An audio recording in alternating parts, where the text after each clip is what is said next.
Thank you.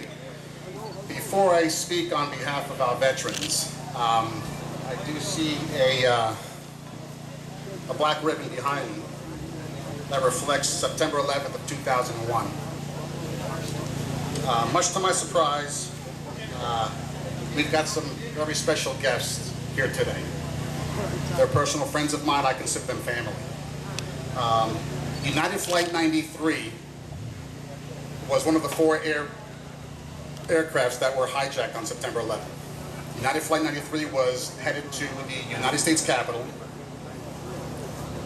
and that flight contained 40 heroic Americans who fought back in their attempts to regain control of the aircraft.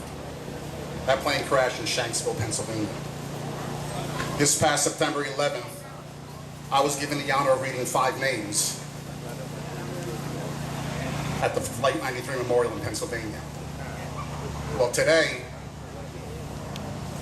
one of those names, Mark Bingham, is one of the notable heroes that you will hear mentioned who helped plan and fight back against coward and scumbag terrorists.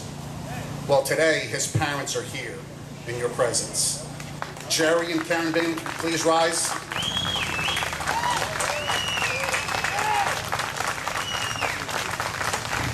Jerry, Karen, can you come up for just a moment, please?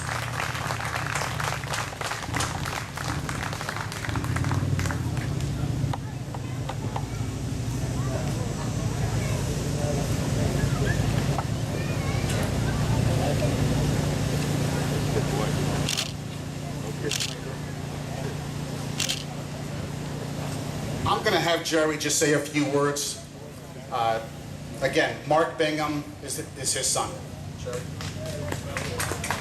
Thank you. Thank you, veterans. Thank you, everyone, for being here. We didn't expect this, but we do like to remind people that heroes come in different packages. And Flight 93 was headed for the White House. And if they hadn't got up and fought and tried to get control of the plane, that plane would have killed a lot more people that day, which was a bad day for everyone. So I'd just like to thank you all for being here, and thank you for remembering, because that's what we do in our hearts. Remember every day.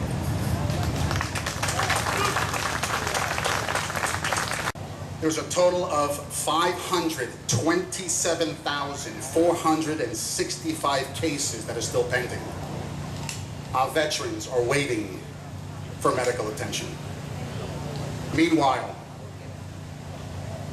illegals or others who are on Medicaid, I'm not taking anything away from receiving benefits for those who need it, but why can they walk into any hospital or any clinic and get medical attention? Our veterans can. Thank you very much, and to all veterans, God bless you. Background of who I am and what I do. My friends call me Stony, other people call me other things, but we won't talk about that. Right? Not only am I an extremely good-looking young man, very intelligent and very well-dressed, but I'm a motivational, inspirational speaker. I travel throughout the United States and Canada. I do motivational talks mainly to raise money for children with catastrophic diseases. But every once in a while, someone will call me up, Debbie, and say, will you do me a favor and and show up and maybe say a few words to these veterans. I have a school that's in Central Florida. I've been running for 30 years. I train military, I train police, usually elite units. I've worked with everybody from Navy SEALs to Special Forces, Green Beret, to whatever, Marine Corps, snipers, we do it all. And I'm very proud of that affiliation. Today, my martial arts system, along with one of my students, is taught in 90 countries. We travel to 90 countries throughout the year, and we teach different, between martial artists, average citizens, like I said, elite military units, And we've been doing that for the last 30 years. I'm very proud of that affiliation. I spent 3 years of my life in a children's hospital when I was younger. On one of the times that my brother Tom came back from Vietnam, he pinned his Purple Heart on the head of my bed. And I've never been more proud in my life than having that Purple Heart on the head of my bed to show my friends. Just before he left for his second tour in Vietnam, came and he hugged me, and I said, you know, you don't have to do this. He said, you don't understand, I do have to do this. And he went back again.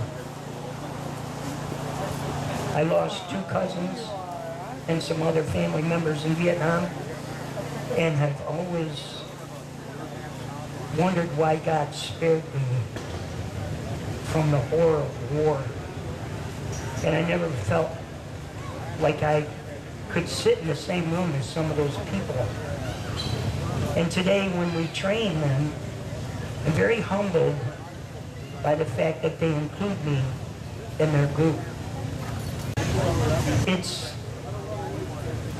an impossible dream to earn the respect of these great men, of you people that have gone in harm's way for me. And I don't, you know, I speak for a living, yet I can't find the words sometimes to say thank you. I'm humbled by your presence. I love you all, and I am here to serve you as long as I can. And today, I hope that maybe we make an impression on some of you. Understand that when you think you're alone, you're not. If you ever need someone to talk to, call me. You know, I had a friend of mine say, aren't you afraid of being on the list? I said, I don't know, I don't think so. I think, let's see, the first list, George Washington, Thomas Jefferson, you know. Why would you be afraid to be on that list? We have taught this government that it's okay for them to do what the hell they want. It's time for us to teach the government, and it's time for us to make each other accountable, to stand up and bring this country back to the country it was when our founding fathers built this country. And my father was wounded there. His legs were damaged badly, and as a boy, he left this earth when I was 3 years and 11 months old. I never had the privilege and the honor to get to know him. I don't regret that, because he gave his all for this country, for the United States of America. I have 2 brothers, a brother Richie and a brother Sonny. Both of them served in Vietnam. I'm holding here today one of 2 of the Bronze Stars that my brother Richie won in his service to our country over there. My son John served 4 years on the USS Ronald Reagan. When they went to Japan, when they had the earthquake, it was his ship that drove through a nuclear cloud so that the Japanese people can know that the United States of America is there for those that are in need, that we're not a cowardly running nation. We lead. We don't lead from the behind. We lead from the front of the battle. Let me say this. When you think of our founding fathers, because that's where this began, when you think of the 56 men who had the courage to sign the Declaration of Independence, out of them, 5 of them were captured by the British. They were charged as traitors, and they were tortured before they were put to death.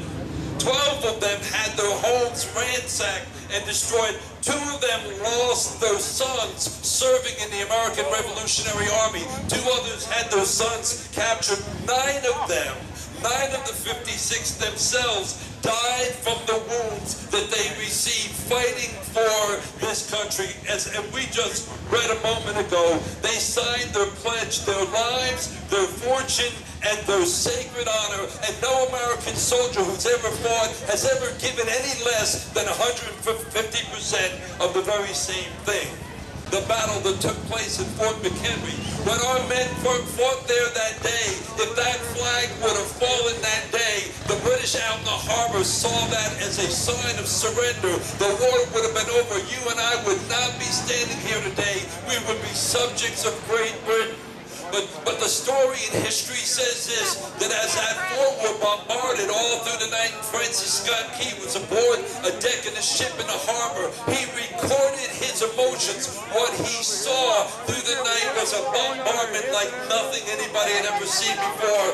And in the morning, at the dawn's early light, as he looked up, that tattered and torn flag flew over that harbor. It was held in place by the dead bodies of Americans who had gathered around to make sure that flag never dropped. Out of that crowd, a veteran wheeled himself over to me, and he had no legs. And he said, "Thank you, sir." And I said, "No, you got it wrong. Thank you for your sacrifice." And he said to me, "Anytime, guy, anytime." Well, both of us burst into tears. And I just want to say, that's our American military. That is the spirit of America that has always and will always get us through everything. It is not the government who's going to do it. It is you and I and all the oath keepers out there who will, can, and we must bring back America. We owe it to the men and women who gave their all, and arms and legs, and the ones who are mentally scarred, to bring back America. What we can do to take back America, without taking out the muskets again, is to make 2014 the year we stop electing politicians and start electing patriots. Because patriots founded this country, and patriots will bring it back again, not the government. Being a Vietnam vet, we all share pain. And every time you see Jane Fonda, the other day I saw our urinal, and there was a picture of Jane Fonda down at the bottom of the urinal. I said, great it is, you know, because I never forget that vision of her sitting underneath the gun over which I was flying in North Vietnam. And all these guys came home scarred, eating from lack of food, veterans and boils and everything. So 73, you know, when they came home in 73, it was a great day, but still that pain will never go away. But I tell you, the love for this country is one of the greatest driving forces we can have if we're in internment by an enemy, because they will try hard to take that away from you. And the thing that brought tears to my eyes is what I got in the Philippines. I saw the American flag, because that's what it's about. And the red stands for blood that was shed to make us that flag. The blue stands for the courage, and the white stands for the faith. And when anybody defaces that, they're defacing America and all the veterans who shed their blood for this country. Well, folks, it's good to see you out today, because this is where it all begins. And I'm going to remind you of one thing. We are responsible. We all in America are responsible for everything that happens in our legislatures, our Congress, because they're our employees.